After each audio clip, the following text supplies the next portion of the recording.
And now, a piece by Rock and Roll Space Music, as read dramatically by Always Love.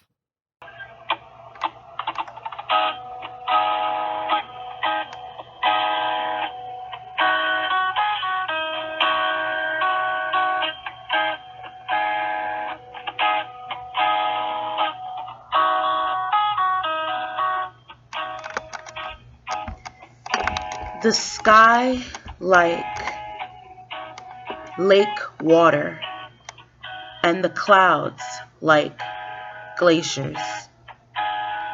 No land masses yet flying over the Pacific.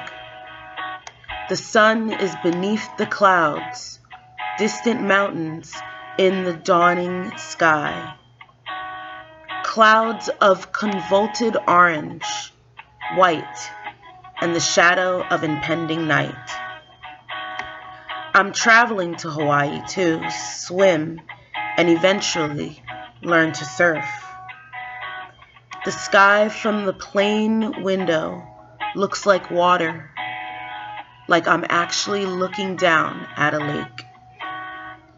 A lake with white glaciers protruding from the water. I'm looking out the port, watching the sky become other things.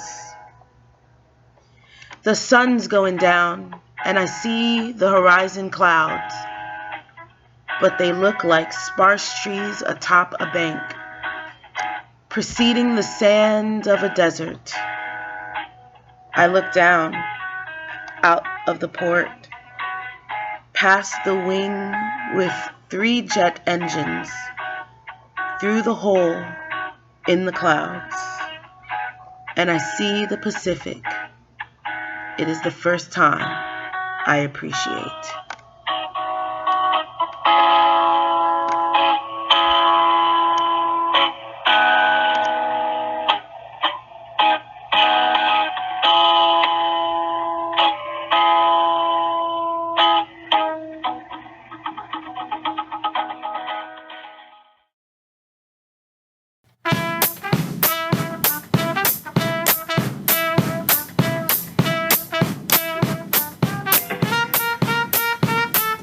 From Jersey to Georgia and all realms in between, you're listening to Always Live, a podcast about music, news, culture, life, and whatever else we think about.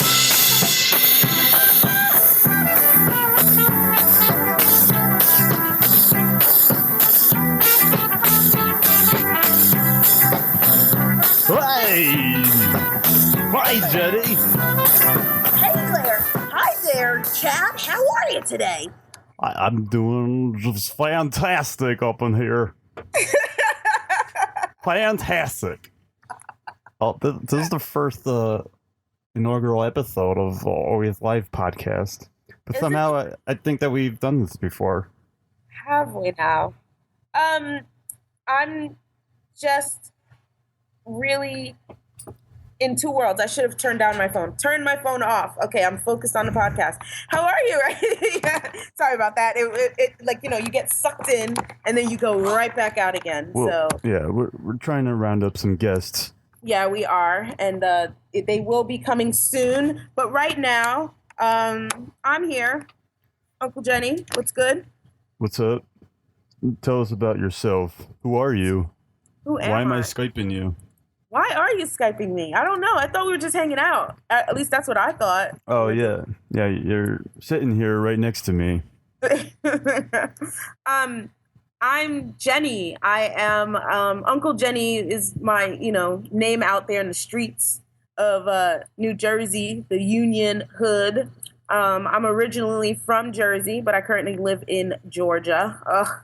I say it, I love it. It's beautiful. Nature, nature, nature. You feel healed, but you kind of miss the fast pace of Jersey. The hustle, New York City right next to you, like going to Philly, just like how hard your crew can go. Like, it's just a different atmosphere. Philly? Friend. Yeah. Like, the Man Center, like, we've been there, we've hung out, you know what I'm saying, on our show days, and it's just seeing all, like, what's around you, like, what's in your area, like, how close we are, and how, unique and really fortunate, most of us are, to be from New Jersey and have, such knowledge about a lot. We are really the norm. We are not the norm when you think of like what we know, how we grow up, like how we view shit. So it's kind of cool. Like even recently, like there are a lot of like Olympians in Jersey. There's actually one I went to high school with, and I was having a conversation with a friend of mine, and he used to fence, and he was in her fencing team, and the girls fencing team and the boys fencing team fenced together because there weren't that many girl fencers. And the funny thing, I don't really think that matters much. Right. And he goes, gender. Oh, yeah. But exactly. There's a girl on my baseball team. Oh, really? Yeah. That's cool. Yeah, it was in whatever, Little League. Ah, yes. That's cool. I mean, it was kind of weird, but it was before I started sprouting, so. I'm sure when she got to high school, she ended up in like, 4 or 5 different like sports and was, doing shit and got a full ride somewhere. Like, who knows? But a lot of times, like, I always wish I stuck to a sport. I played softball in high school for like 2 years. It was my senior year that I did every fucking activity. I think I was being emo for like a very long time, and then like my senior year I was like, oh shit, my high school experience is going to disappear. Let me just try everything and see what I'm good at. And then I realized, oh my god, I should have been in musicals like my first year of high school all the way through. I should have stuck to like soccer, or I should have played basketball because I made the team, but it was like they were asking a lot of me. Oh, come on. I quit. Come on. What about music? I wish that somebody put a guitar in my hand when I was 5. Do you really? Yeah. That's I had to sneak and look and find my dad's guitar in the closet when I was like 10. Aww. I had piano lessons, and like me and my sister were brats, and like we just didn't want to do the work, and like it pissed me off. But then she realized we could sing, so then it switched over to voice lessons, and so from then on we were like just like in it. Like me and my sister used to make radio shows like by ourselves as kids. Like my dad thought we'd be like kid radio hosts. Like he was just like, what do we need to get? Like, well, we are radio hosts right now. Look at us.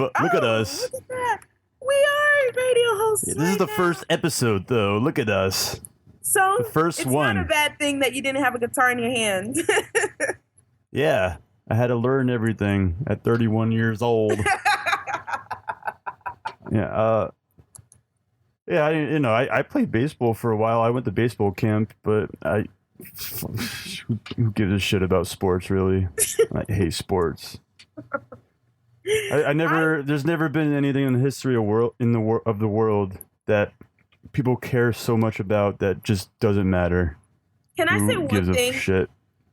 Yeah, sports sucks, but I will say I am a football fan. I do follow the New Orleans Saints, and I have been to a hockey game. I have been to a hockey game, and I have really enjoyed a hockey game. Yeah, I like hockey. I like playing hockey, and I like playing any sports, really. I just don't care about watching it. I don't give a shit about all these contracts and deals that are going on between the Yankees and A-Rod. Hey, did you hear that A-Rod retired? Whoa! Is he going to get his $25 million for the last year? Are they still going to pay him out? Who gives a shit? Like, some people are just like, it's just way too many things that you should be worrying about. Who gives a shit if A-Rod gets his $25 million, which is like, not that much in the grand scheme of things for him. But you don't enjoy a good baseball game?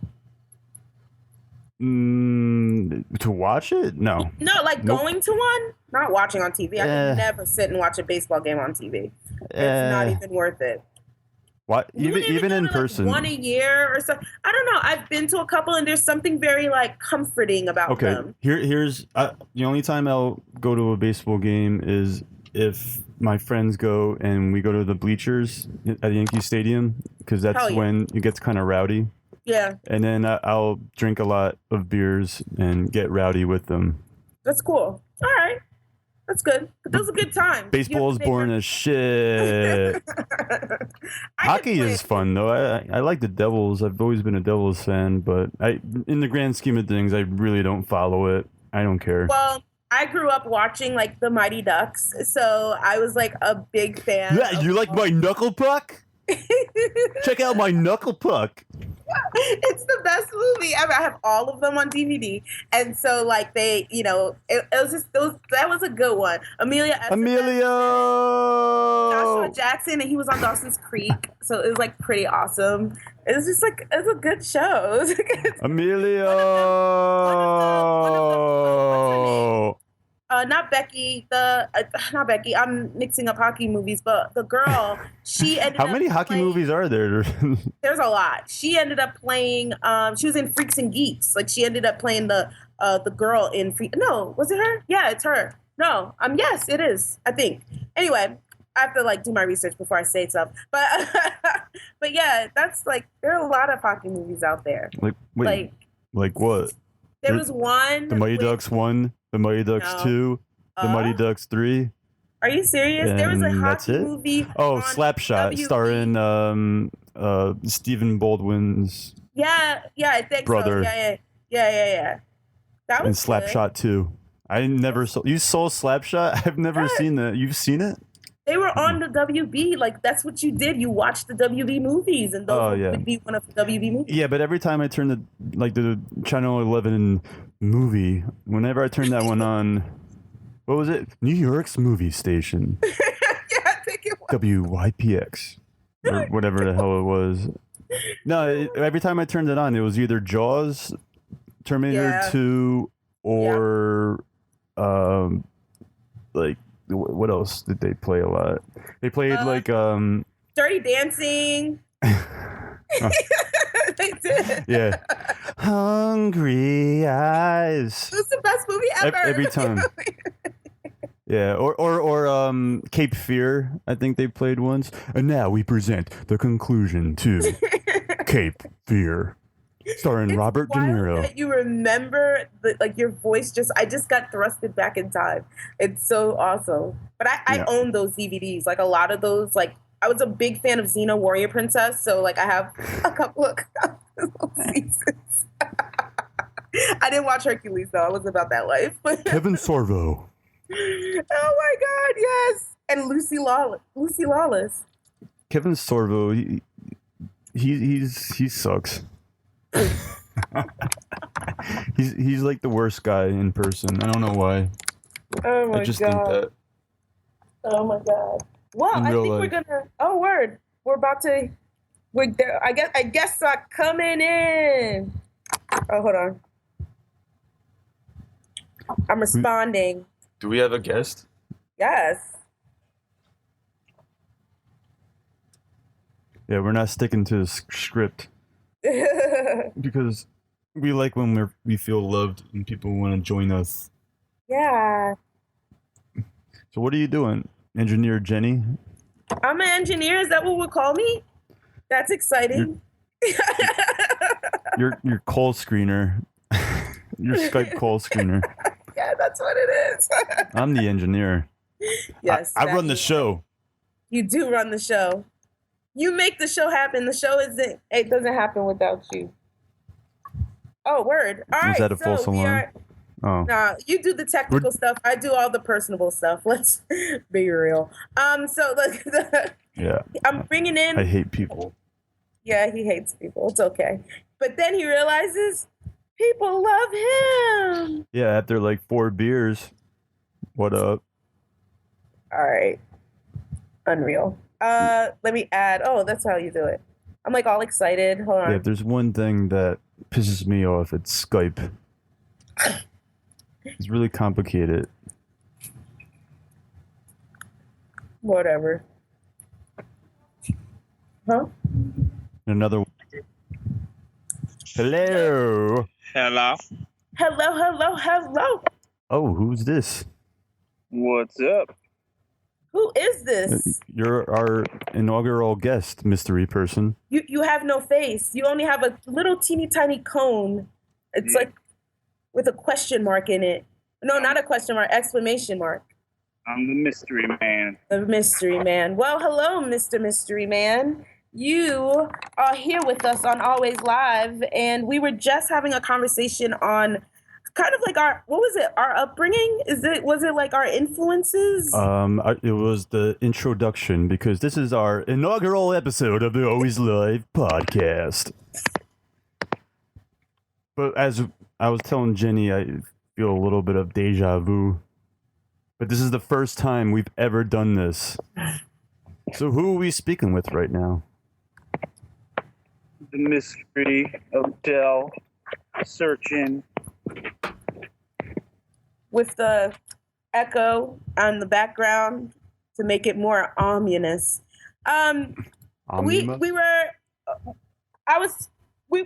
Chadwick over here was discussing his sort of like what we did in high school, and he was saying how he wished that he had learned how to play the guitar. And I was saying that my senior year was when I entered like all these realms of sports because I realized I was leaving. So I wanted to like make the most out of my, world. And I wish that I gravitated away from sports. And I spent like my 9th grade, I was in a Catholic school at Maryland of the Oranges, and I played basketball there, but then I didn't want to do it anymore. Like it was a whole nother world going to an all-girls school. Like that's like Lesbian City, USA. Like that's where they all like went. Like that's where it started. And so like it was just like Yeah, well, I was at a school not too far from here. Really? For high school, yeah. Right down the street at good old SHP. Seton Hall Prep. They were our brother school. Yes, ma'am. You went to Seton Hall This Prep. is Catholic world, Sir Wick. This is a whole high school world. Do you know about this world? Well, I do know that most of the stereotypes are absolutely true. Which is what? The girls start way too old in Catholic school, as Billy Joel would say. What do you Psych. Nah. Yeah, Catholic school, cool. Like they have nuns that hit you with rulers and stuff. This is fantastic. Have you ever gotten hit with a ruler, mystery man? Yeah. Well, so I went to public school until high school. So Wow, that's a pretty cool flip. I was the exact opposite. So What are you doing? Are you like digging a hole for your phone so you can go inside of it too? Like, I don't understand. no, so I have this like speaker. Oh. Normally I have a cable for it, but I left it in my work truck, so I had it on Bluetooth and it was working, but for some reason, like when I got the call, it came through on there, but then now that we're talking, it's like... You should definitely just go to Chad's house next time. Just go there. Yeah, just swing by. It'll take you seconds. Swing by. I got my little mini corner studio set up. Yeah, man. No, but I got figured out. I just got the headphones. Here you are. Yeah. Woo. Better now. Thank God. I thought this was the whole conversation. I was like, I can't do it. No, like, because I had to have it on speaker just now. So it's you know what it sounded like? You were like, it was on a table and it just kept falling, and you were just trying the same position over and over again. You sounded like Buzz and Armstrong on the moon. Yeah. Yeah, no, it's all good. I got it. It's Yay! just, I don't know, because normally I just plug straight in and it works fine, but I guess Bluetooth doesn't work when you're on a Skype call for some reason, which doesn't make sense. You can never figure out these electronics. They do what they want when they want to do it. Yes, they do. But we're better now. But it's funny, just going back to the comment that was made, I feel that, growing up, I was, my family was Catholic or, whatever.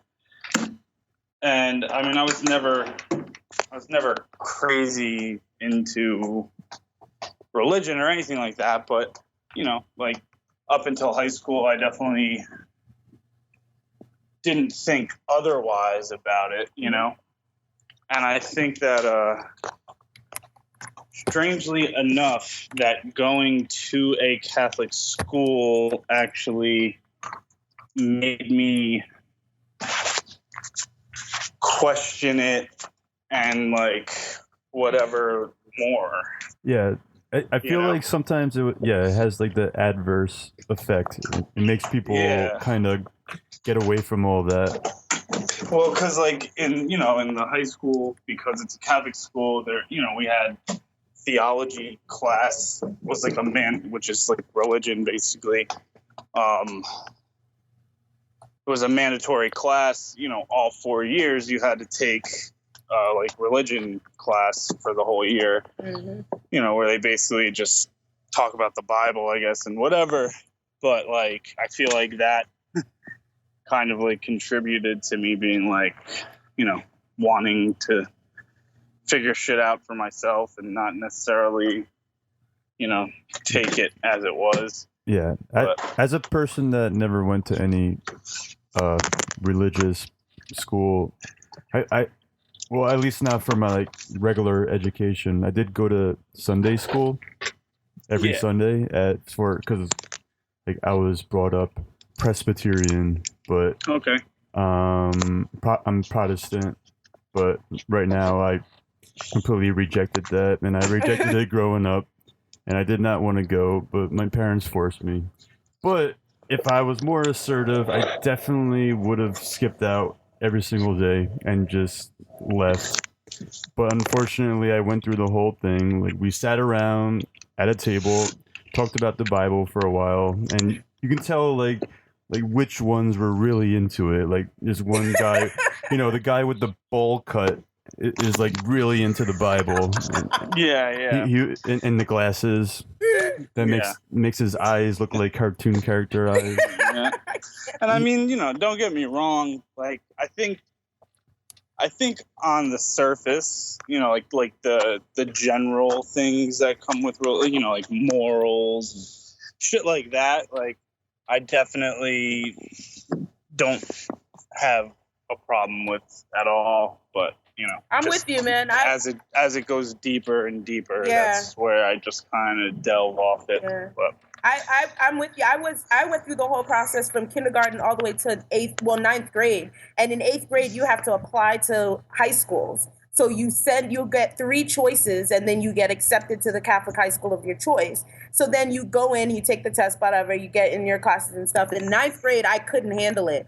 And it's just like, it was just, everything is always like, it's black and white. And like, it's although like I was, drilled, those morals and stuff for such a long time, which is why I had like a late start in life and like living per se. But like, it's 100%, like you can either go really far where you're just like, fuck religion, but I think having that Catholic school upbringing, you kind of get a gist of like what it's all about. And it's sort of, it's a comforting kind of like thought, especially like the community aspect that you do get from those small schools. It's kind of like, it's very unique in I don't know. The community aspect I can definitely dig, but as far as morals go, my issue is when somebody who is religious, they question why somebody like me who doesn't believe in any of it. Oh yeah, I hate that. Like, how do you? Where do you get your morals from? Like if without like the Bible, how are you gonna like go through life and treat people the way that you're supposed to? And I'm like, dude, I have morals, and they're based on what I think is right in a natural basis. All right, I don't get them from like the Bible. I don't get them from a book. Like, what you're saying though is that the only reason why you're a good person, you have morals, is because the book tells you that you should be like that. That's basically what you're saying. So it's not a good argument. I think that it's inherently moral to be good and treat others the way you want to be treated. It's simple as that. Because I think it's right. I don't think it's like it should be based on the book. And that's a great thing to at least have, but I think that it's just a sad sort of situation. Like I have family member like that, is really religious, and every single thing you post on Facebook, it's got God will hold your hand. And so I saw her for the first time when my uncle passed away. And it was like a little bit of disconnect because as a child going to Catholic school, I never challenged any of that and made a big deal about it. But as an adult, I'm very like vocal on what I believe. And I don't want you to like have a moment to talk to me and tell me it's time to go to church. You know what I'm saying? And so I'm just like, we're not doing this. Like, I'm not even going to give you the respect as my aunt to sit through this. You know how I am. We're not doing this. And so there are people like that can force it, but I will say the Catholic school world wasn't that bad. Like when you go to those like sit down, like, you know, classes for like CCD, like that's what it's all about. But when you're like in there, it's like they dust it. And yeah, you had the nuns and the priests. I mean, we had Brother Patrick, who was like our principal, and he had a belt that he would swing around and he would like hit you on the butt with it. And then there was this one lady that was a nun, and she would hit me on my hand. I always got hit. Like they would put out my hand out, and then like they would have to hit me. And then one day she hit me, and the stick of the ruler broke on my hand because I was just a smart ass. And so it broke in my hand, and like my dad like wild out on the nun, like came to the school. Like he didn't mind that they were gonna hit me, but they had to be smart about it. And I had like a stick. It was like a big splinter in my hand, like a big splinter. Yeah. Because it was already broken, and she just broke the rest of it. Like, on. Yeah, and I think, like, part of the disconnect for me, too, was, like in my town, there was, like, a CYO, like, a youth group, but it was, like, huge. Like, it didn't matter. There was, you know, people in it that weren't religious. It was like a youth group, but, like, and, you know, they talked about religious things, but it was also more just about like, you know, almost like an after school thing, but it was like Tuesday nights or whatever, but like anyone could go, like you could be a Muslim and go or whatever. And they had, you know, trips, like a ski trip, but there was also like a retreat and, you know, all that stuff was like optional. You could go, whatever. But in the end, it was like a huge group and like pretty much, you know, like literally like 90% of the town was in it and would go. And, you know, you would do like things like there was all different activities. Like sometimes there would be trips to the nursing home. Sometimes there would be trips to like the ARC, like an autistic, center, you know, and like you'd go like volunteer and like, that's cool. You know, it was like good in that sense. But I remember, you know, like high school, you know, I skated, I did this, whatever. So like, I mean, not that I didn't wear like fucking satanic shirts, but like I definitely looked like, you know, a little skater kid, whatever. Yeah. And I remember like every once in a while, like some Sundays they'd have like, you know, the whole like group would go to church. Like they'd have like breakfast, like you could go if you wanted and we'd go, whatever. And I remember like being there and like you could see like other people in the church like kind of like looking at you in disgust and shit, and like in my head I'm like, but like I'm here, like you know what I mean? Like, yeah. And it's like that's like the kind of attitude because they in their eyeballs they see who you are going to be in the future, and it's like have you ever seen the movie Paradise Lost, like the documentary? No. There's a documentary about a bunch of kids that, you know, they wore like Metallica shirts and everything. Yeah. But they were accused of some murder. Whoa! Hey. Oh my God, it's Pixel Fairy. Look who it is. She just flew in. I just thirsted a friend. She flew in and she has like feathers in her ear. So she flew. Are we, she like, definitely in the flew. midst of it? Is this like yes. Wild stuff. You're speaking to here, right? Hello. Hello. Always live. But hold on. So before we get sidetracked, this whole conversation happened, but you were about to tell me something about. You were talking about how you did all these sports and Chad playing guitar or something. Oh no, I was saying that we were just kind of expressing how, you know, I guess we wish like who we are now, and like, do we wish like things were a little bit different. Like he said, very matter of fact and frank. Like, I wish someone had put a guitar in my hand at a young age, because when I found my dad's guitar, it was like in a closet somewhere. And then I sort of just kind of like, oh well, I remembered I had piano lessons, and then it shifted to music, to voice lessons, and then I was very emo in high school, and then I'm I thought you were goth. emo. And yeah, pretty much borderline goth. And then at my senior year, I was like, oh my God, I want to do all these things before I'm gone. And I was pretty good in a lot of things. And I was in musicals, and my music teacher was like, you should have gone for the lead, or you know what I mean? And I was in this and I was in that, and it was kind of like dibble dabbling in things. And then same. So yeah, it was just a discussion. But I feel like you've had a guitar in your hands. I don't think you could look back in your childhood with any sort of loss. Me? Yeah, as a musician. Well, I learned guitar. No, I'm talking to Del. To Del? Sorry, but sorry. Sorry. Oh, well. Sorry. When did you start to play, Del? Yeah, when did you start to play? So I didn't.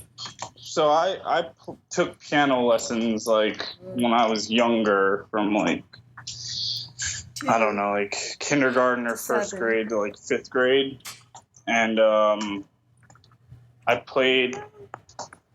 I always wanted to play the saxophone. I loved the saxophone, but to play the saxophone, you had to play the clarinet in third and fourth grade, and then in fifth grade they'd let you upgrade to the sax. So I did that. So basically, like third grade to 12th grade, I played saxophone in like the school band, and I took piano lessons from like first grade to fifth grade. So I had like a basic knowledge of like, basic music. Like I could read music for those instruments and whatever.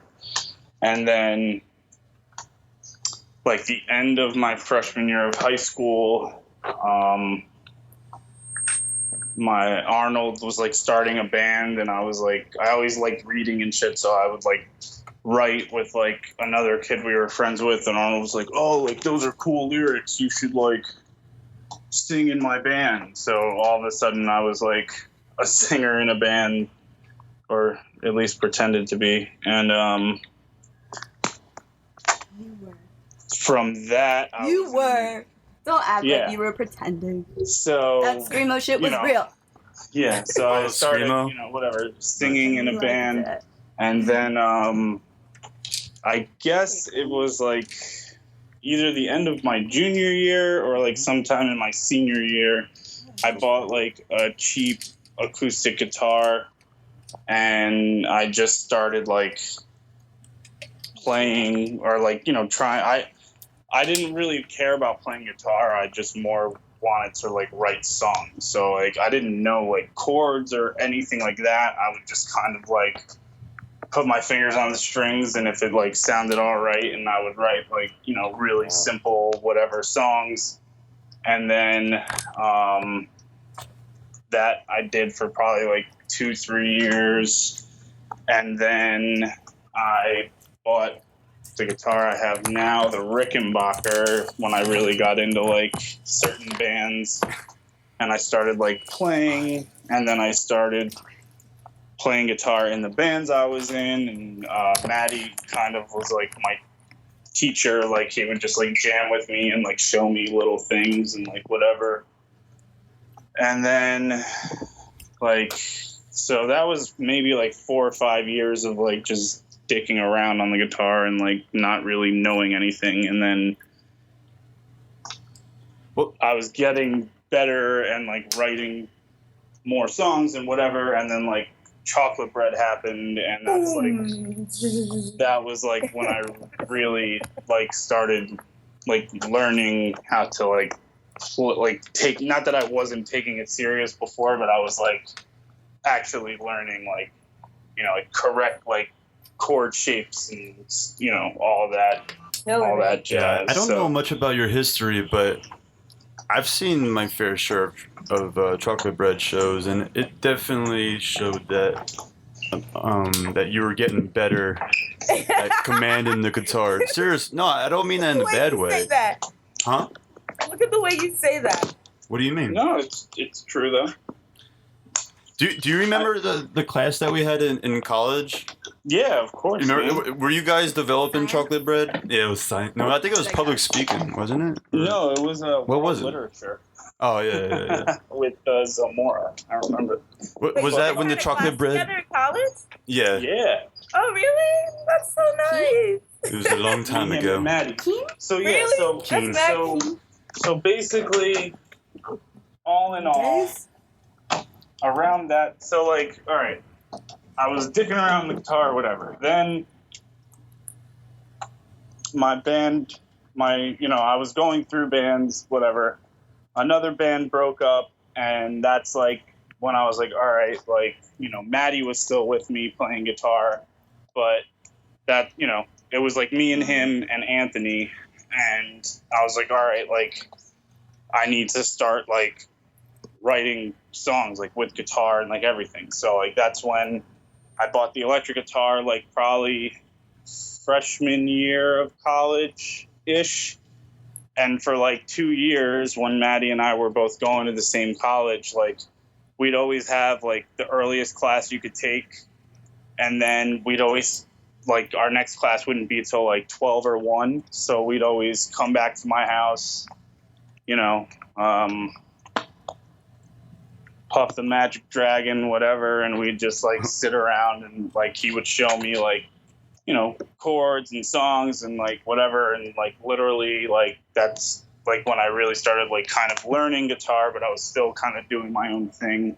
So yeah, but that was like before Chocolate Bread. And then when I transferred to Rutgers, like halfway through that year, that's like when Chocolate Bread started. When I had my house in New Brunswick that everyone would like come to, and like we had drums set up, so we'd always like jam and whatever. And then that kind of happened. And so, Narissa, is that like how long have you known Del? Like, what's your background? I mean, Pixel Fairy. I've known Del since 5th grade.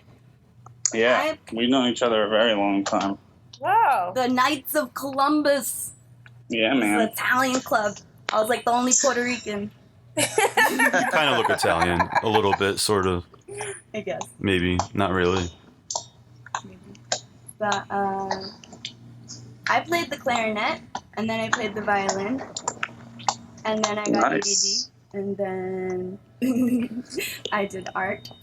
But And art is your world, pretty much. Like, you are an artist. But on the subject of music, I found that in my I guess like early 20s that I wanted to relearn the instrument that I originally played. So I picked up the violin again and started taking lessons. But it's interesting because I remember being like really dedicated to it, and then I guess art was like where I was supposed to be, because that's like where I went. Isn't music art though? Yes. It is kind of arty. I keep telling they myself hold I want to hands. try and pick up an instrument again, but my brain is too full of other things to even attempt it anymore. I love the feeling on my fingers though. I think it relaxes, because when I paint I'm very like stiff with it. And then when I touch like a string instrument, it's kind of like. So you're like learning new techniques to brush on a canvas of some sort. You could say that. That's pretty cool. I couldn't. That's I've pretty tried. cool. Yeah, it is. I mean, I haven't Ukulele's my jam. Mystery Man here sent us something a couple of weeks ago, something you were working on, and I actually tried to play the keyboard on it. And Nice. I recorded it, and I was like, all right, I'm going to commit to doing this. And then I started getting like so self-conscious. So I sent it to this kid in Haiti. I sent it to this kid in Haiti and told him to come up with something, and it didn't come out how I wanted it to sound, but like I have them all recorded. Just Do it yourself. I want to hear it. Do it, I have Jenny. to send it to Yeah, man. I should send it to you right now, Mr. Wick, and you can play like. Yeah, we're gonna listen to it and we're gonna critique you. Give me like. It's music hell. sample day on Always Live. But Yeah, please send us your feedback. But we also Let were us talking know. about the topic of like religion, how religion has sort of influenced our upbringing. With Dell and I going to Catholic school, were you weren't in the Catholic school world, were you? No, but Knights of Columbus was sort of a Catholic-based organization, I would say, right, Del? Yeah. Yeah, Or I is mean it that's like the, I more guess cultural? the basis of it, like Italian American Catholic club. I know my dad wasn't allowed in. What? Wow, It was that's like- Well, you raised have to like Protestants, become that's a why. knight because it's like, you pay dues and shit, Protestant and I mean high five. obviously like most of them have like the bar that is like super cheap because you're a member, so it's like really cheap beers, but you could even get like health insurance and life insurance and stuff through them. Oh, I don't have it anymore. But was it, you had to be Italian I first, never or you had joined, to be Catholic so I first? don't know, but Oh, your dad did it. yeah. I used to sub in bowling at a Knights of Columbus bowling league. They probably looked down on me like, who's this Protestant fuck? He's like, I just want to bowl. Yeah, That's all. and then I rolled a 209, and they were like, all right, he's cool. And you thought they were It's cool pretty good too, bowling didn't score. you? Narissa won, yeah. I thought it was like a joint. Oh no, And then it's not code. 209 and it was all cool. It's not code for anything. It's just a decent bowling score. Wait, was someone about to say something? I thought I heard my name. Jenny, are you sending that over or? No, I don't. I think I deleted it and uploaded it on my computer because I had to clear my phone because I recorded, I filmed it, and it's not in my gallery. So, unfortunately, thank you. I've spared your ears, but it Don't was worry. the sticky gooey. You send it to me, and I'll add it to the end of the podcast. Oh no, I that's too much pressure. I think I want to give up on that. Don't give up. But I do have the recordings of that the kid had sent me. If you want to critique something, I can read Mr. Log poetry. Oh no, Sample. let's not go there quite yet. But that's always at the end. But today there was something interesting going on the book, as Mr. Fishhead likes to call it. There was an argument going on versus Drake on whether he is, what is GOAT? Greatest of all time. Really? Yeah. So they were saying that. Is that his new single? What'd you say? Can that be a single? I said, it is should that be. his new single? I should send it out to him and be like, "Yo, next album."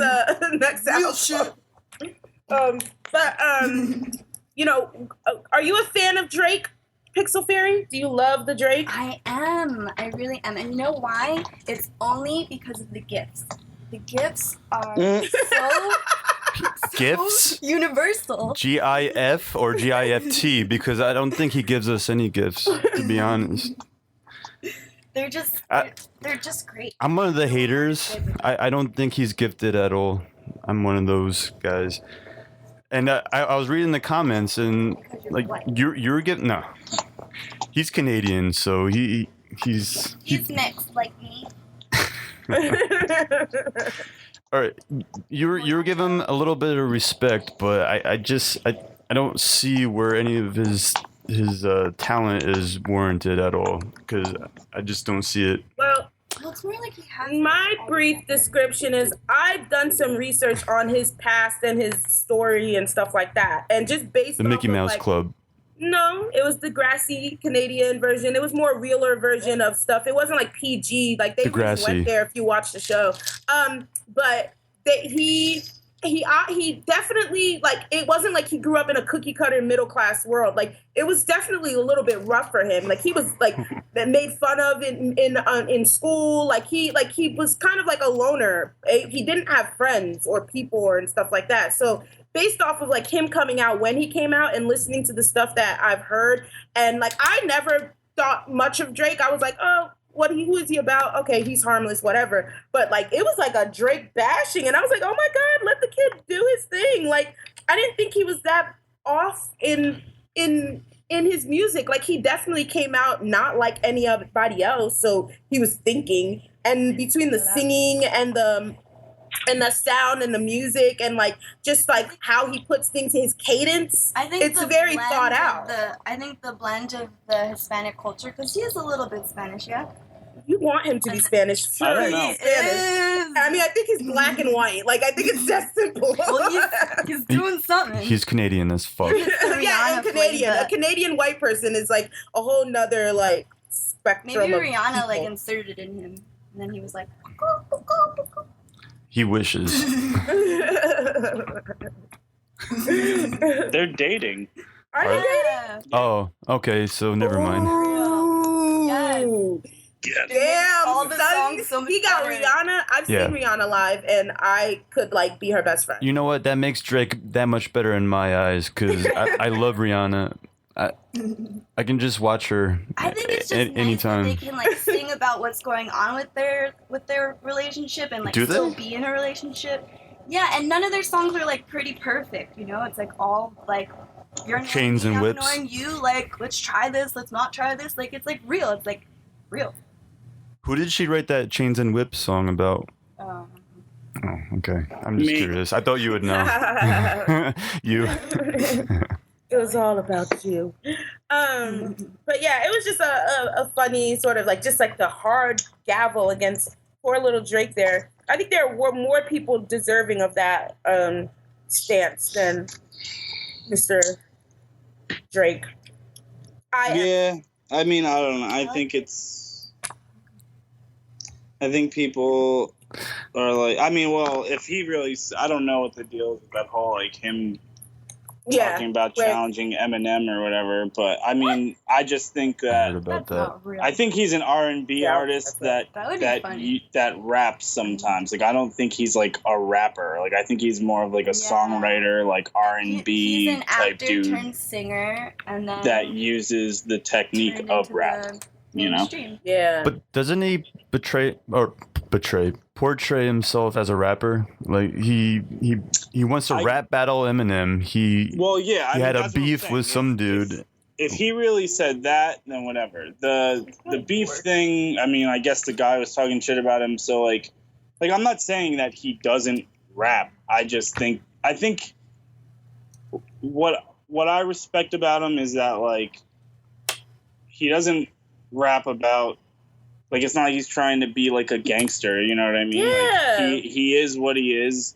His songs are kind of soft, whatever, but like that's like what he is, and like most people don't, you know, that get into rap, like it's always about being hard and whatever, and like while the fact that he's not hard kind of like doesn't let him. That's why I'm saying like I view him differently, but I think he does his thing and like. It's like his own thing. Like he's like an R&B type rapper. A unicorn. Not, you know, he's not like Tupac. He's not Biggie. But like that doesn't make him bad. He's just, you know, the genre has evolved since then, just like it did from when it first came out, Rapper's Delight, to you know the '90s golden era. Like you know, shit changes. You know?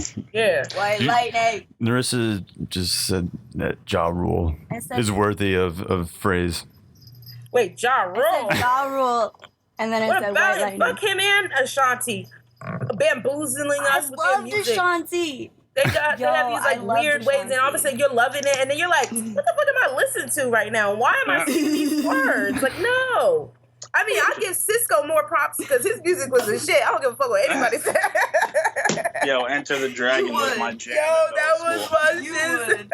I danced with mad girls to that shit. Yo. I don't know where I don't like where rap is going though. I don't like the whole like Drake like yeah that girl I don't I like more I guess He's got lips. Girl. My mind was blown today. I'm into Run the Jewels. I guess that's more old school. I guess that's a little harder. I'm loving the Run the Jewels. There's this Paps in Georgia for $55. Paps is hosting this event. We're in Atlanta on October 7th. They're doing October 8th, I believe. Run the Jewels is performing with no effects. It's just like I guess they're gonna serve like free Paps and like fucking music, and it's in Atlanta. Yeah, in Atlanta. Nice. What weekend? October 7th. That's where your boy is from, Killer Mike. It's around Killer Mike. Yeah. That and Death Grip, like there's a lot going on. I found out I'm off this weekend. I think I'm gonna go to the Masquerade and like check out some sick music. Like I feel like it might happen. Like it's just like things are lining up. I might be back into the music world. I'm kind of excited. But my mind was blown this afternoon when Mr. Dell here fucking shared this amazing what was it, Binary Star? Yeah, Binary Star. Binary Star, man. Like, so, like, what is this? Who is this? Like, what is this amazingness? They were a group from like the late 90s, early 2000s, I guess. Wow. I don't know. That song is like one of my favorite songs ever. It's a really good album, too. The whole album's really good. All right. But I just You guys hear that? So you're playing it now. Yeah. I'll play a little clip of this. Yeah. Before we get sued, I'll turn it off. Yeah, it's a good one, too.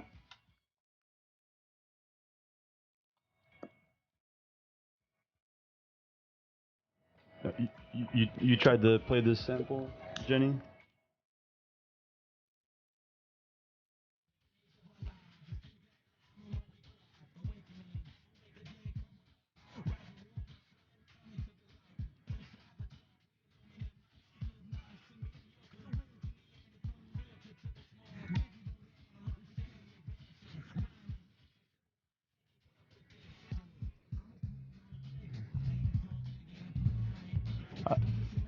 I don't want to stop it. I don't want you to. But I don't want to get but sued. You have to. Oh, wait, when is this from? Early. I have to for legal reasons. I think that album is 2001 or Oh, the golden age of hip hop.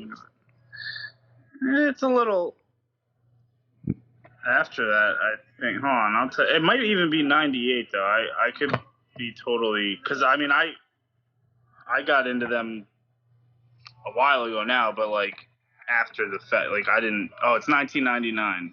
Wow. Yeah, that's like the heart of it. Yeah, 1999. Oh, wait, that's when, sorry. Like the crash of like good rock music. 2000. Okay. Still same 2099. Like I mean, that's I heard it and it was just like real. Like I was like, Yeah. yes. Like. Well, reality check. That beat is just insane, and they just like that first verse is like one of my favorite hip hop verses like ever. It's just so smooth, and the beat is so good. So good. I think we could play that right now, actually. So good. We're headed your way. Yeah. Wait, you sending me something right now? Yeah. Like I really firmly believe that 2000 was a sad year for most music, except for rap. Yeah, rap was really doing its thing back then. This was good. Like I listened to it like 3 times in a row. Like, yeah, it's one of those songs. Yeah.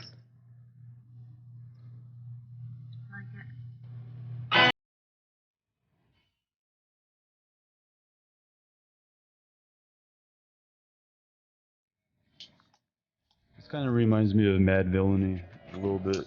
Yeah, that part sounds like that is the introduction.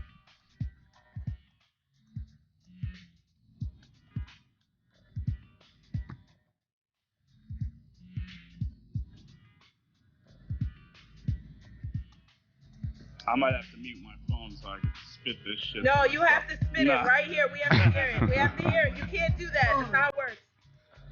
No. Turn my mic up. Yep, go ahead. I just love it. Do it. Roll into the streets with my homeboy Dell. I said, yo, 5th grade, what's real good? This is how I represent. I rock the mic. And I keep the party moving like an immigrant.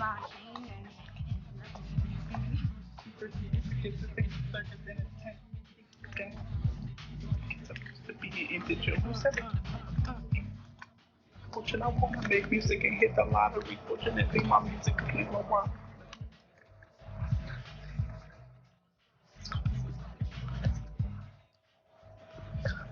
That's it, all these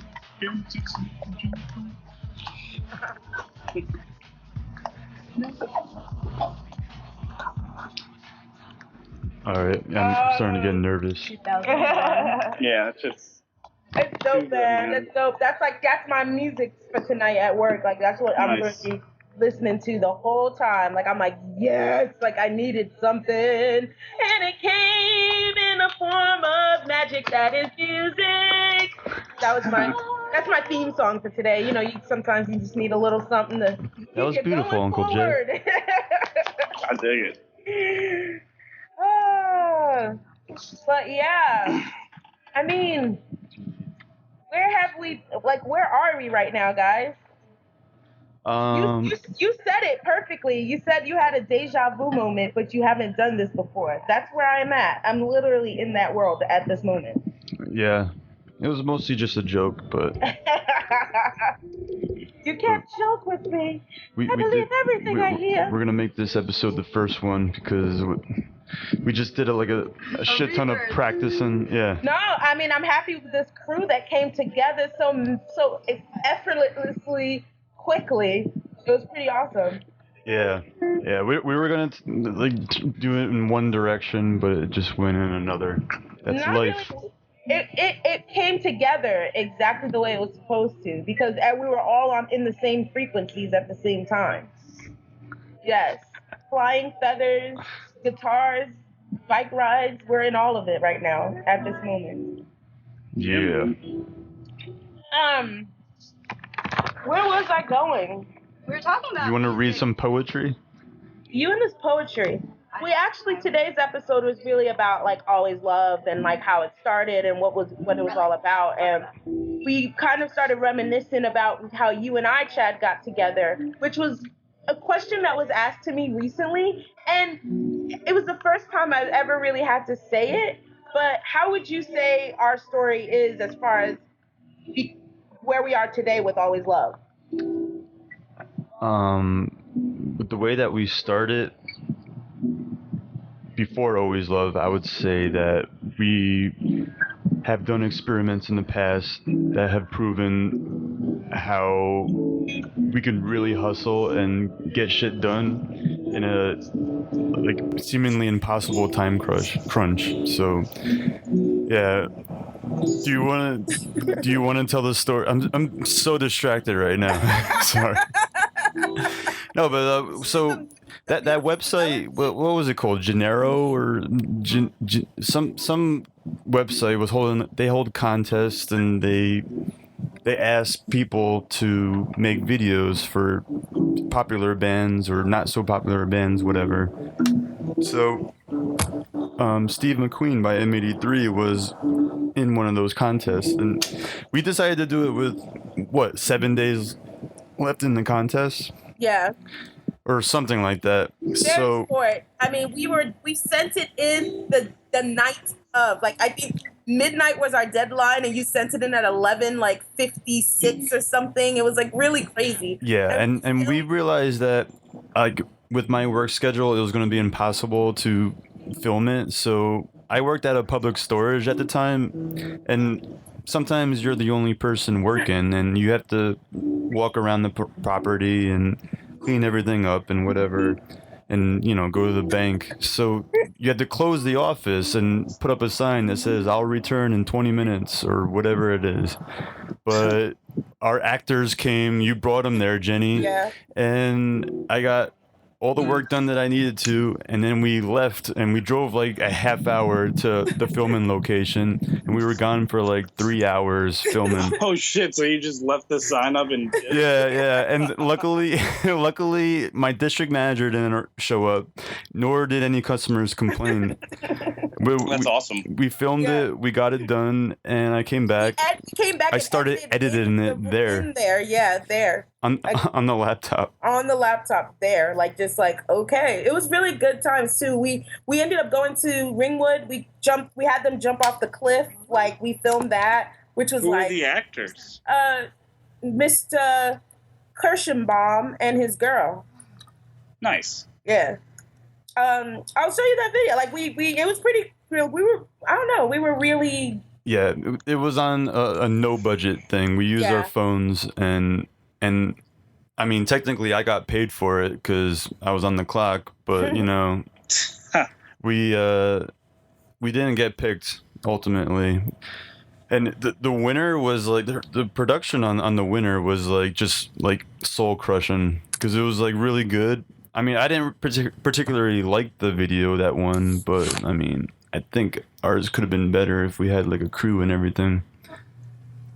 I mean, before our first video, we did a banging job, and it was fun. It was a good time, and I think we really thought we would win, and when we didn't, it was okay because it was something we wouldn't have done otherwise. I brought it up to him because I think you were in a weird spot too, and I was just like, let's do something like inspiringly. Let's just be creative, and then it was like we really brainstormed for a very long time. We had some outlandish ideas too, but in that short amount of time, we couldn't get it done. But what we came up with was pretty darn fucking good for 2 days of filming.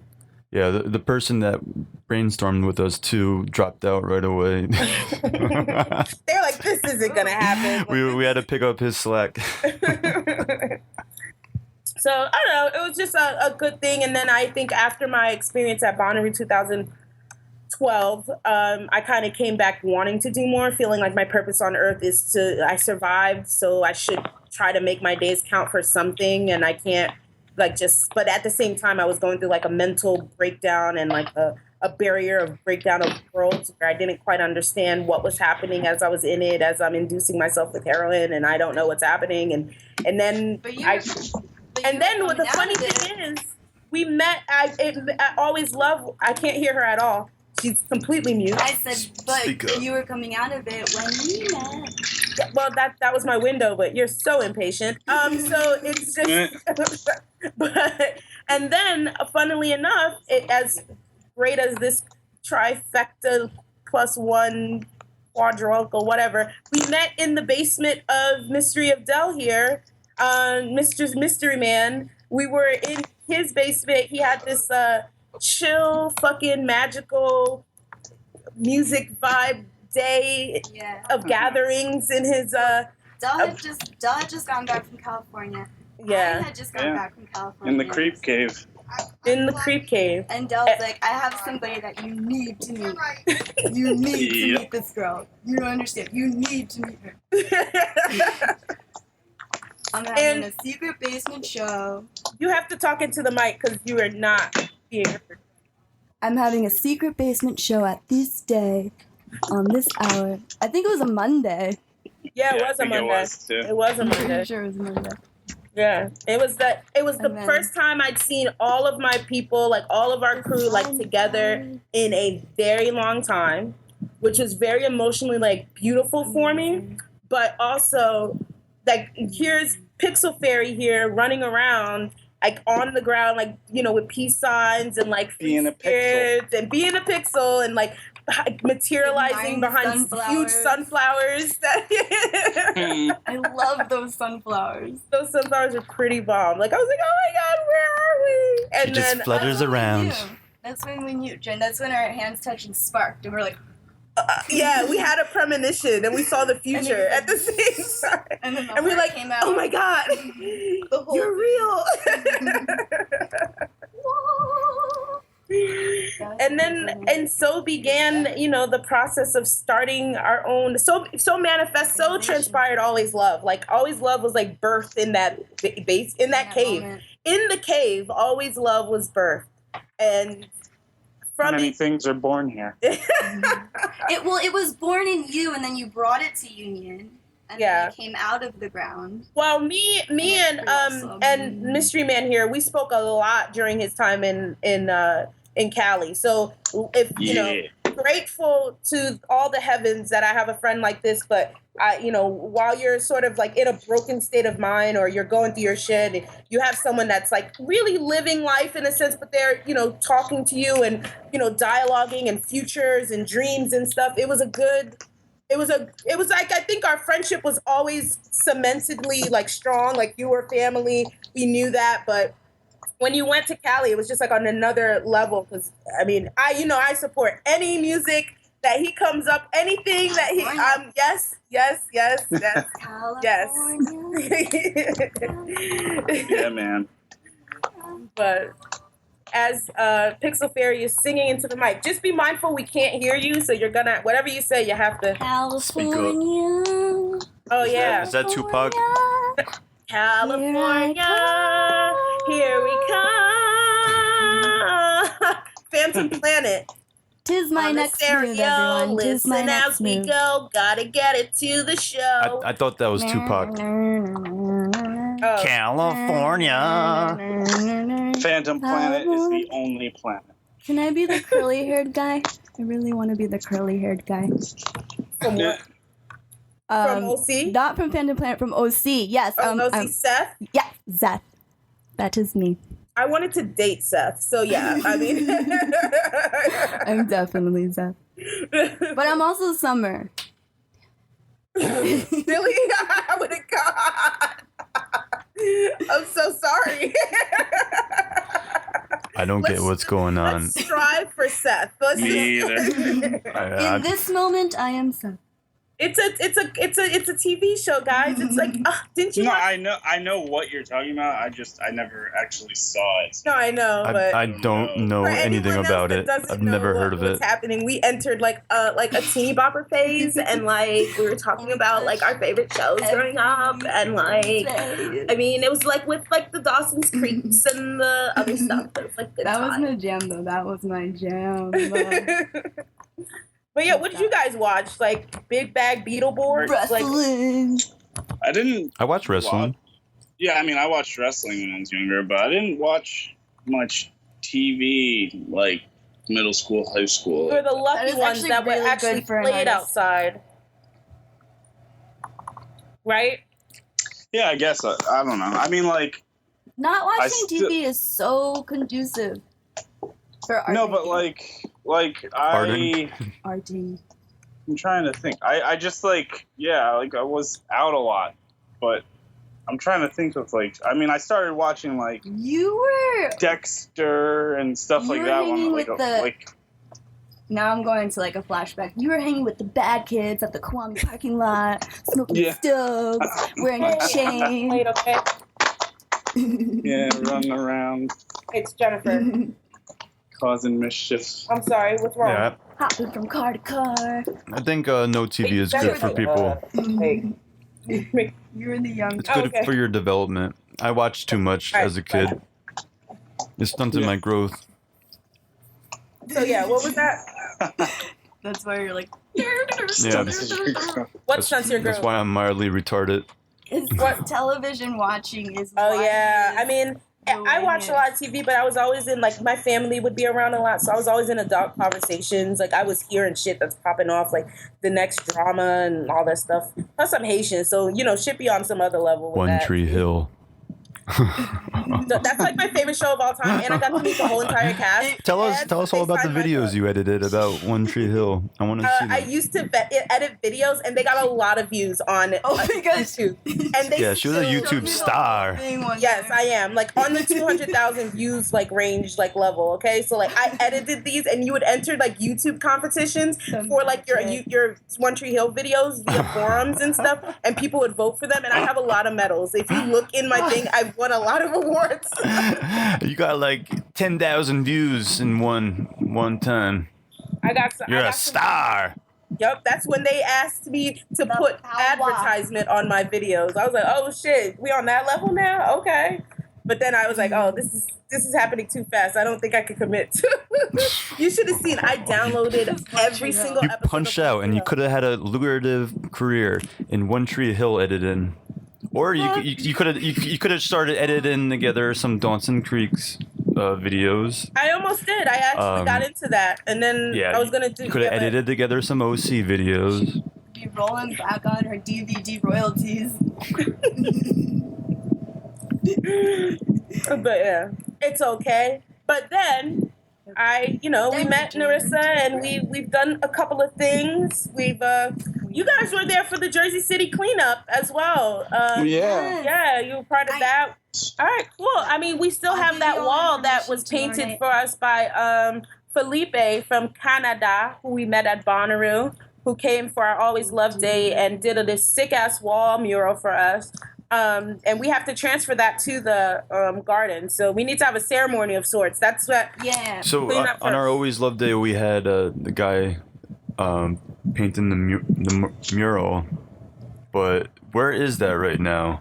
In my garage. In her garage. It's in your garage. Yeah. Oh, Yep. okay. Yeah. So it needs to find its permanent residence soon. Yeah. The piping and everything. The piping that we stayed up late. Where am I? Yeah. So I don't know. Like it's all about creativity. It's all about growing. It's all about flowing. I want you to play this for me, Mr. Wick. It's a friend of mine who a lot of you may or may not have met. His name is Q Dub. He is currently serving some time in the good old jail cell of U.S. jails. Yeah. Where's that? I don't know like that. Jail cell USA. Well, he's in Jersey. I mean, obviously, but he's serving some time there right now. Correctional facilities. He's a really good rapper, and he kind of released something today, just kind of that I couldn't ignore. You know when you see something. Thinking about him so much. I want to. Are we able to send him things?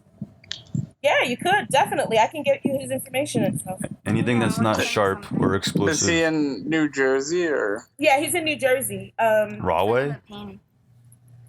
As far as where he is in jail. Yeah. Do we know? I can give you all that information like soon, but I don't know it. That's the thing. Like I have no idea. Like I know. But wait, so he posted something, but he's in jail? Yeah. Well, a friend of his posted something that they filmed before he went in.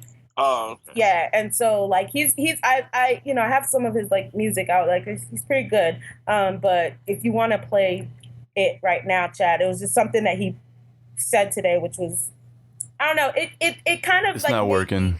It says it's attachment unavailable. Oh, that's whack. Well, it was just. I'll just quote him then. Maybe next time. Yeah, maybe next time. But he pretty I can much add it in said- post. Yeah, he said, when you're about yourself, you're just better. That's what artistry is all about. And it was the way it was said in sort of like, finding your craft. Like, you as an artist, Narissa, it's pretty awesome. Like, you're right now, you've kind of eliminated a lot to focus on remember, I can't hear you. So anything you say, you have to speak up to the thing. But I said I'm going through it, but I've eliminated a lot. Yeah, and sometimes you have to get a little bit more simple so that you can navigate your way, especially when you're not, what for you, what would you say is your end goal? What is a dream come true? What's a moment where you'll be like, man? Having kids and oh no. All right, I deserve that. Pixel Fairy just took her hand and swatted the mic and hit it in Chad's mouth. I held it him. Was that meant for the mic or my face? No, just look, your face. So go on. I want to get married and have kids and have a successful career. Oh my God, I'm cringing. To have my solo show in LA at Think Space. Think Space Gallery. Think Space Gallery. Think Space Gallery. Think Space. Ooh. That's me like putting out there for you guys. Yeah. Put out the energy. Put out the energy. Think Space Gallery. Positive energy. I've never been there. Is it like clean and white? Google it right now. It's what? Yeah, I said Google it right now. Google it. Google it, yo. Google it. Google it, man. What's yours, Mr. Mystery Man?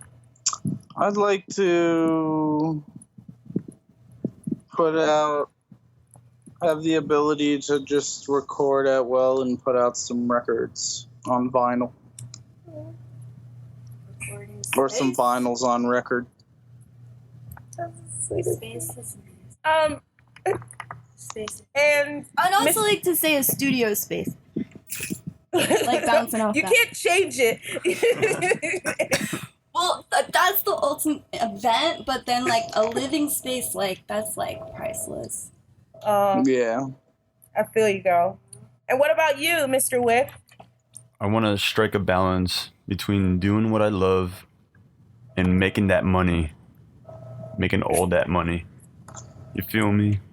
Oh wow. No, I don't even know what that means. I just, well, yeah, because all right, yeah. I just wanna be success. How's that song go? I don't know. I don't know. I was about to say I can't feel my faith, but then I was like, that's not it. But I want Always Love to be successful. I want Always Live to reach millions and millions of ears, and I want them to love it. I want them to be involved, and I just want Narissa to do interpretive dance whenever I talk. Always. Well, I've actually looked into that as a career. So that's definitely possible. We can People get paid for that? Sweet.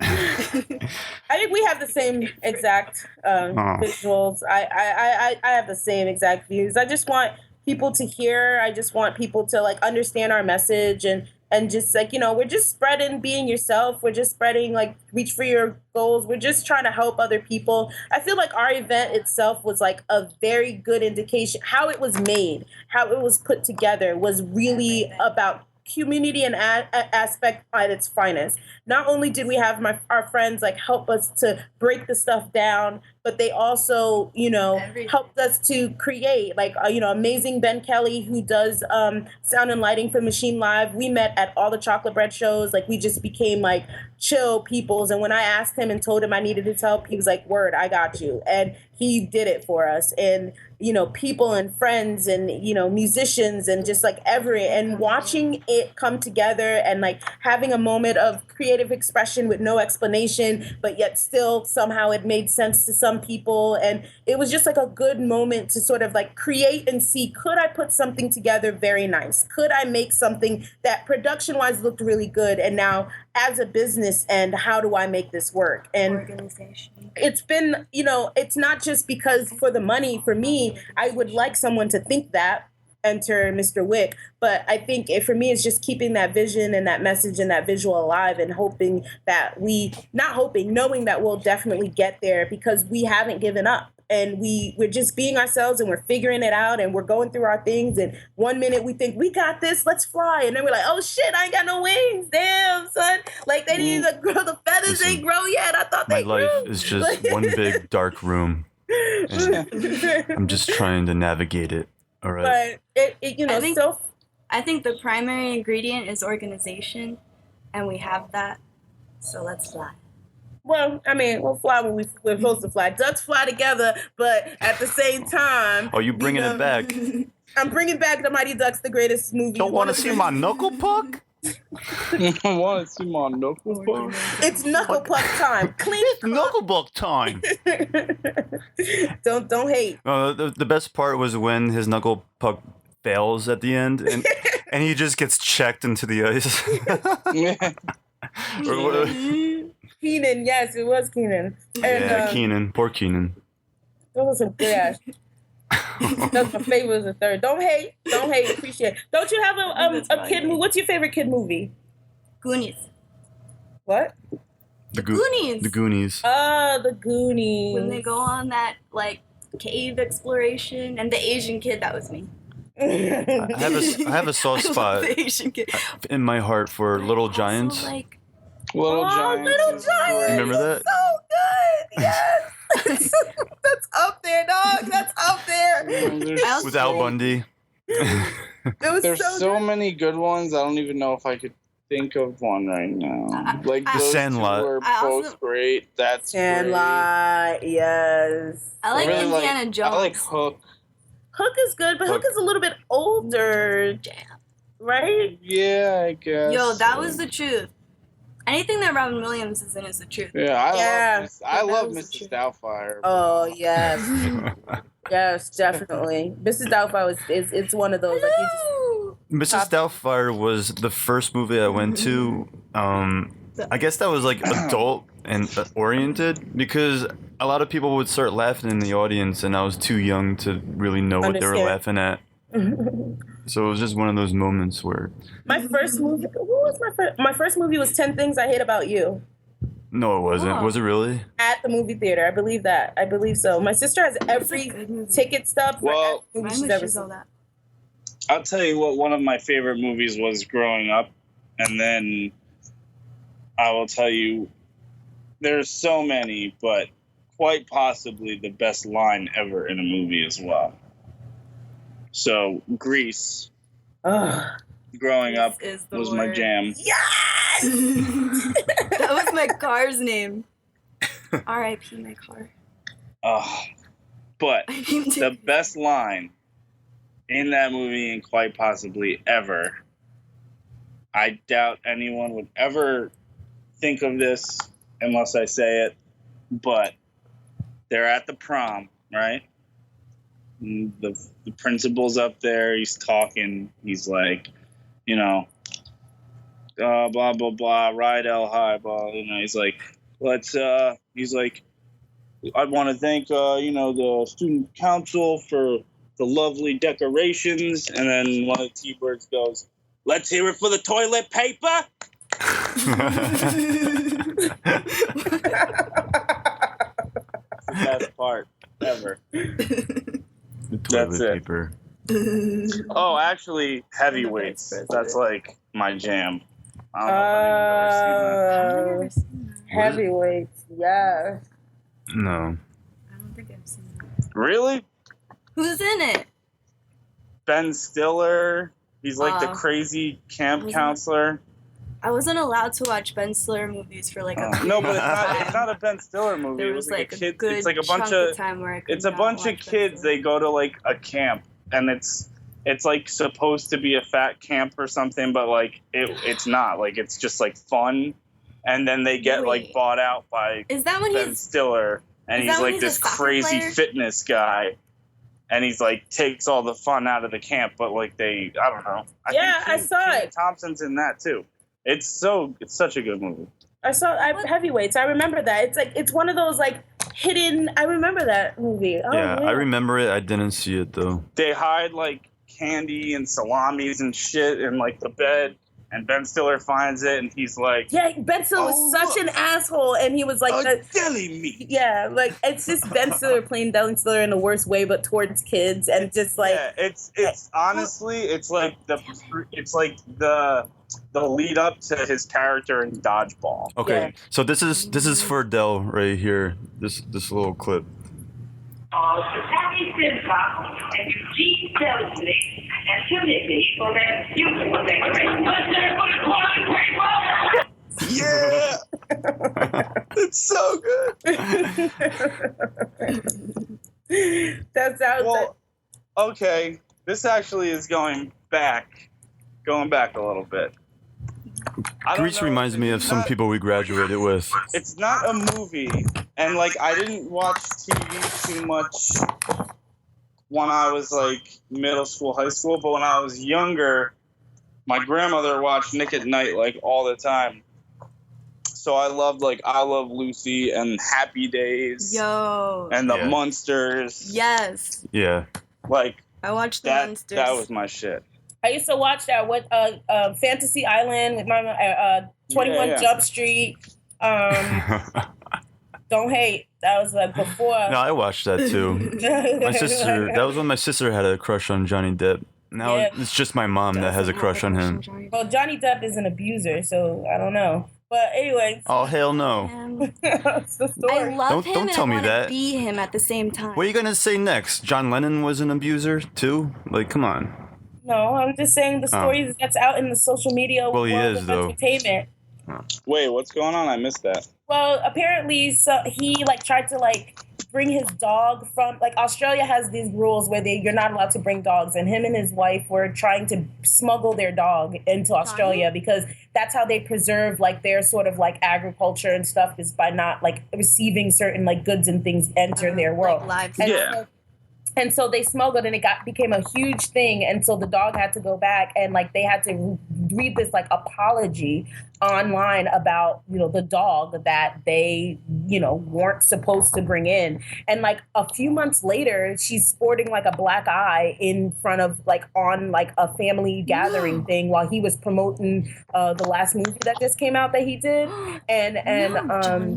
They then like a couple of weeks later, she put out a restraining order against him, and she had called the cops, and it's just like a whole story. And then now she's saying that he hit her, and he's been doing it for a long time. And I guess the dogs caused all these problems. I don't know. Johnny, you're dead to me. So he's like, you got the dog caught.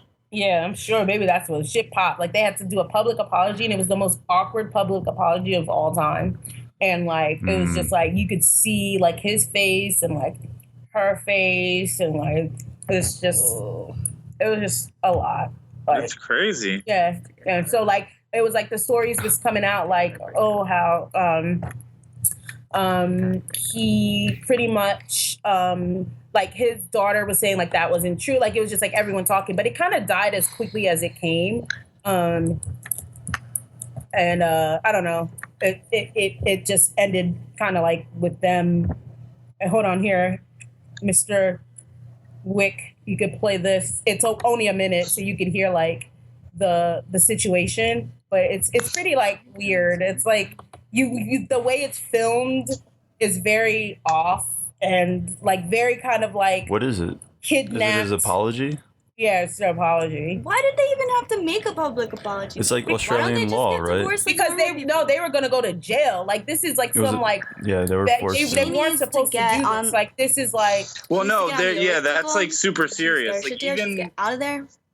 Even like when you drive across the country, like when you go into California, they'll like stop your car and like certain plants, birds, like there's like things you can't bring in because they'll like mess up the ecosystem. Whatever, yeah. Like Australia has a very not diverse. It's like it's very unique compared to the rest of the world because it's just on another like location. So they don't have deer, they have kangaroos, and they don't. Yeah, exactly. But like. And that's the thing, like, so they probably don't have deer ticks. Dogs could have deer ticks, or like, what, there's just so many, like, it's definitely legit, like. All right, let's hear this public apology. With a treasure trove of unique plants, animals, and people. It has to be protected. Australia is free of many pests and diseases that are commonplace around the world. That is why Australia has to have such strong biosecurity laws. She looks constant. And Australians are just as unique, both warm and direct. When you disrespect Australian law, they will tell you firmly. I am truly sorry that Pistol and Boo were not declared. Protecting Australia. You would never guess that he's an actor. Declare everything when you enter Australia. Look at the way he's talking. Barely so constant. Happy with that result, Johnny? Thank you. Oh, there's reporters outside. Oh no. It was real. It was like serious. I feel like as time goes on, he's like turning more and more in. Oh yeah, I agree, 1,000%. I always said he's turning into the real Jack Sparrow, but I mean, I feel like it's like a character that's very, I mean, they were boys, but He played a lot of roles. I mean, I don't know if you ever heard the Bob Dylan with why can't I remember it? I hate when I'm like that with music. What you're talking about, Hunter's like death, like his thing? No, Bob Dylan's. They redid the. Why is this happening? We're running overtime now.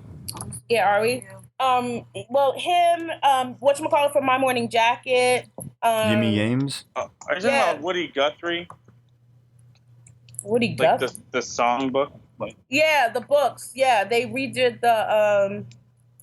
What is it called? Why is this happening today? But anyway, they redid that, and Johnny Depp played guitar with them. It was Mumford from Mumford and Sons, Elvis Costello, Johnny Depp, one of the members from Dawes. Love Elvis Costello. Yim Yams from My Morning Jacket. It was a cool Yim Yams. Yeah, it was a cool collaboration. Can you with play them, and that? he was playing guitar. Like he just came up. They did a documentary on it, and That's pretty dope. yeah, and it was pretty. It was the new Basement tapes. That's what it was. The new Basement tapes. Cool, Yeah, man. the music I have is not checked that out yet. The music, you have not? You haven't even seen the documentary or heard the song? Nope. What? No. There's a lot of things I need to check out. I want to hear it right now. Are you gonna send us something? Yeah, I'm doing it now. This is gonna be the last clip of the night before I start reading some poetry. All right, here it is. No poetry tonight. If you start, I'm hopping on What's that? that. I said, if you start reading poetry, I'm gonna hop in. Well, the poetry Speaking is to the from a mic. friend. You know him, Del. Q-Dub? No. Yeah, Del knows him. Oh, well, yeah, Dell knows him, but it's not Q-Dubs. Yeah, here it is. Play it. All right, what's this? This is the Basement tapes. Yeah. And you Kansas see, City. Johnny Depp is actually playing guitar, so who knows? You can fast forward till the music starts. It's tapped. Yeah.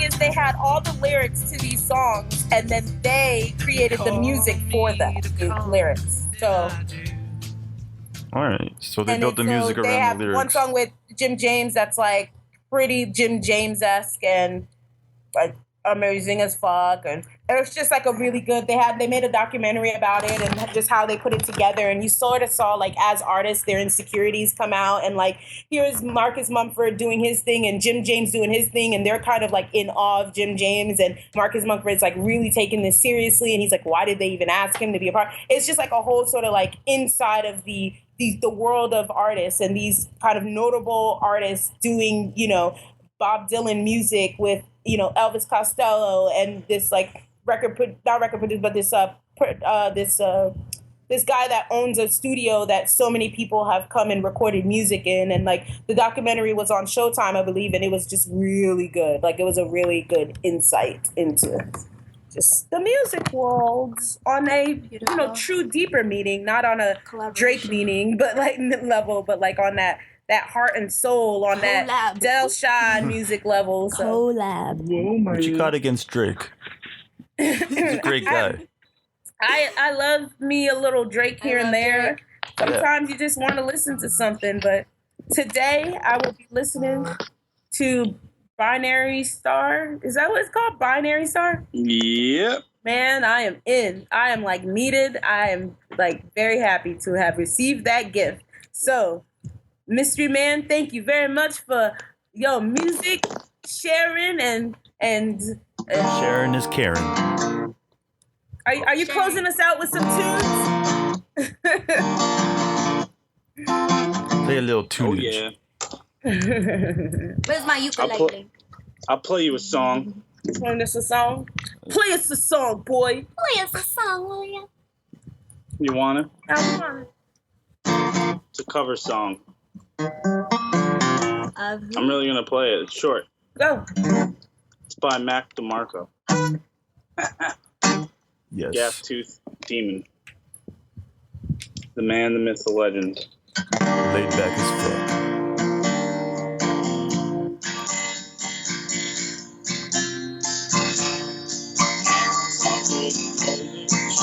Thank you.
All right. I have my light on, like, you know, I wanted a Snaps. lighter, but I didn't have that. Snaps.